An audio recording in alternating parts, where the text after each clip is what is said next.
plejer. Vi skulle starte nede ved Anders, for hans far er altid stiv. Så viser han os pornofilm og snakker om et skiv. Anders mor er der ikke mere, hun flyttede sidste år. Men jeg skal jo bare til klassefest og er kun 15 år. Jeg vil bare til klassefest og danse rundt med piger. Men nu står jeg her, og mit pøllehul det siger. Vi sad og drak hos Anders, imens hans far tog speed og hash. Han sagde han skulle i biffen, men at han havde glemt sit pas. Så tog vi hen til Anna, som fyldte 16 år. Hun havde heste, hale og bøjle, og vist nok fået hår.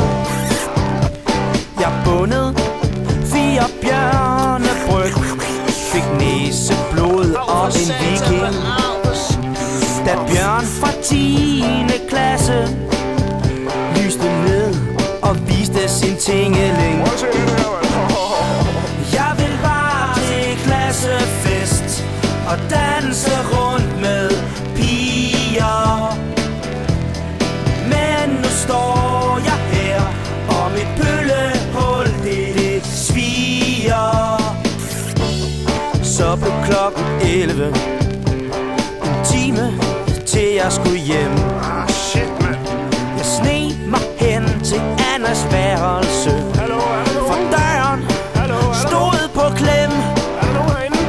Pludselig der mærkede jeg en hånd, jeg vendte mig med et sæt. Der stod Bjørn fra 10. klasse og smilede smadret.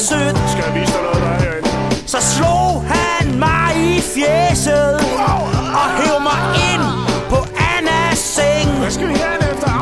Nu har jeg ondt i røven, for jeg er blevet knippet af en anden dreng.